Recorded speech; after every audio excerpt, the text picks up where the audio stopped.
think we saved the best for last here because this one truly does make me feel some type of way. And I think that's because it's just so wrong. Hi guys, welcome back to my channel. It's Ash, your truth-bombing fairy godmother for everything love, dating, and relationships. For today's video, I wanted to talk about something that almost anyone can benefit from, whether you're freshly single, dating, or even in a relationship. And that's talking about very well-intentioned but absolutely horrible dating advice that our loved ones and even plenty of dating coaches and gurus always seem to give. These particular examples I got from Elizabeth Earnshaw, who is a therapist and runs the Liz Listens Instagram page, but they were just too perfect not to share. So today I'm going to be running through 5 very popular but very unhelpful examples of love advice and dating tips that you should ignore and never follow. But first, as always, don't forget to subscribe to my channel for new love, dating, and relationship videos every single week. And also, if you enjoyed today's video, please don't forget to give it a thumbs up below. Or if you didn't enjoy it, then feel free to move right along. Okay, so popular yet extremely unhelpful dating tip number 1 is act like you don't care. This one is applicable to anyone, whether you're dating or in a more established relationship. Acting like you don't care when you do in fact care a lot will absolutely bite you in the ass. Firstly, not only are you being inauthentic, but you're teaching this other person that you're aloof and you're ultimately downplaying your own needs and desires. You're letting this person know that you don't hold high standards for yourself. Secondly, if behaving this way does manage to win this person's interest and attention, that attraction isn't occurring for the right reasons.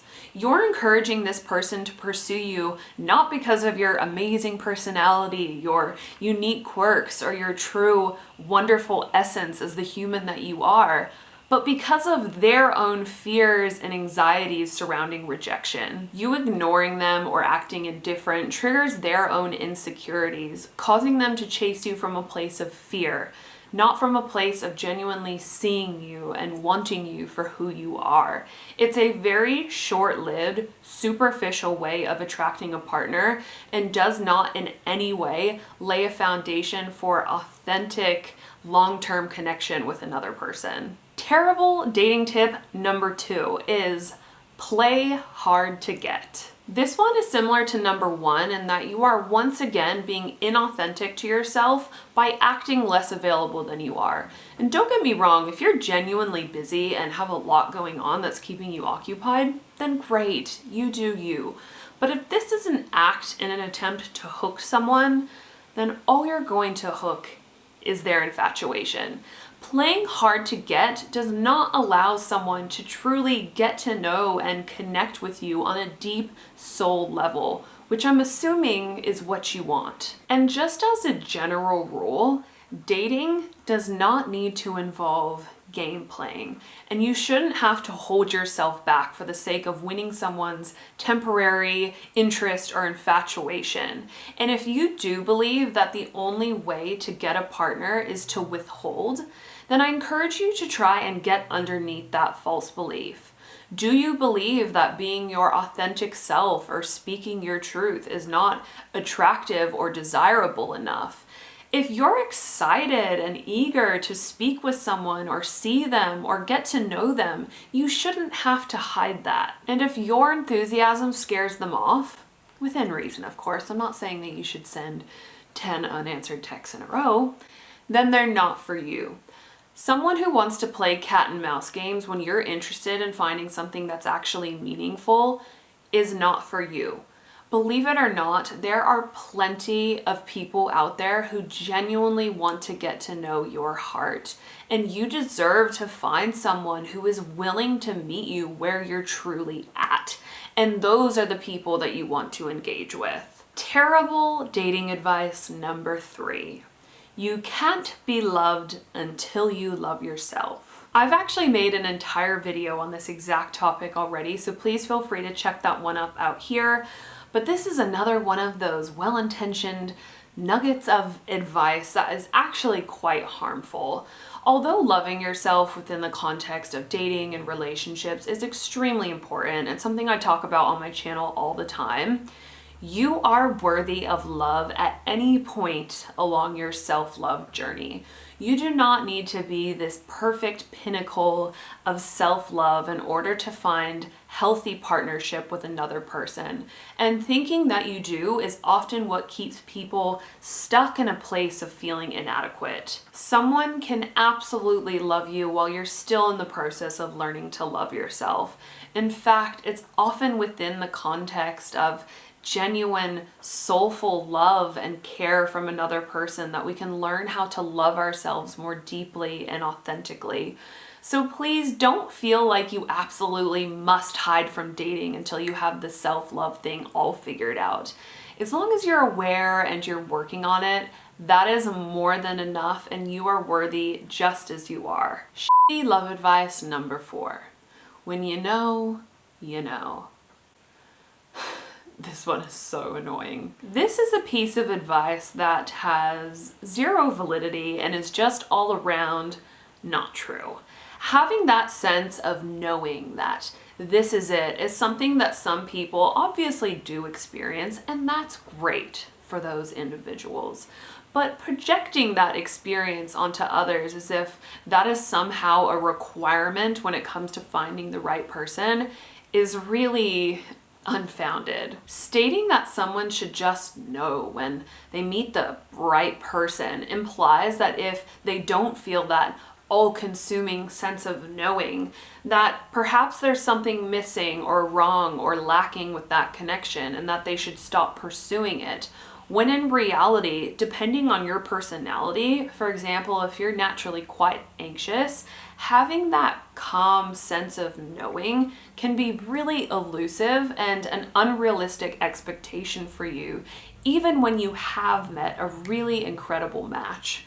So moral of the story is, don't wait around for that magical knowing feeling. This is not something that absolutely must occur, and in fact, doesn't occur for plenty of people. The 5th and final awful piece of dating advice is that you will feel sparks or butterflies when it's right. Ah, yes. I think we saved the best for last here because this one truly does make me feel some type of way. And I think that's because it's just so wrong. And yet it's so deeply ingrained into our mainstream culture when it comes to the idea of love. Love is not sparks or butterflies. It really isn't. And I've made multiple videos about what real, true, authentic love actually is, such as this one up here, and hint, it's actually not a feeling or a rush of hormones. But for the sake of sticking to topic here, one of the reasons this piece of advice is so unhelpful is because of something called trauma bonding. Our unhealed traumas, such as certain dynamics that may have played out during our childhoods, can have a huge impact on who we feel sexual attraction towards, and therefore who we feel sparks and butterflies with. And due to that conditioning, we often feel most drawn towards or bonded with people who mirror those trauma experiences. For example, if you had an emotionally unavailable caretaker or other person of significance in your life, you will very likely feel sparks with people who resemble that emotional unavailability. And on the other hand, you may feel a lack of sparks with people who are emotionally available and potentially really great matches for you. Dr. Nicole Lepera, who runs the Holistic Psychologist Instagram page, shared something recently that said, "Love feels dull when we learned it as chaos." And just a quick side note, I really want to encourage you to broaden your thinking with the word chaos, because chaos doesn't necessarily mean that you grew up in a particularly unstable, volatile, or drama-filled home.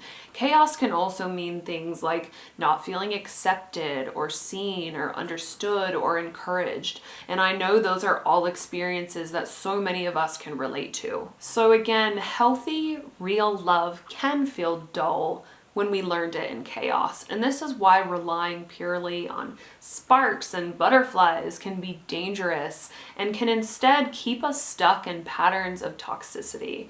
And this is why bringing awareness and healing to our trauma is so important, because doing so can allow us to pursue more genuinely loving, nurturing connections with people instead of putting such a big emphasis on the feeling of sparks or butterflies. Okay guys, as always, thank you so much for watching, and if anyone tells you any of this really yet well-intentioned dating advice, please feel free to direct them to this video and hopefully they can learn a thing or two.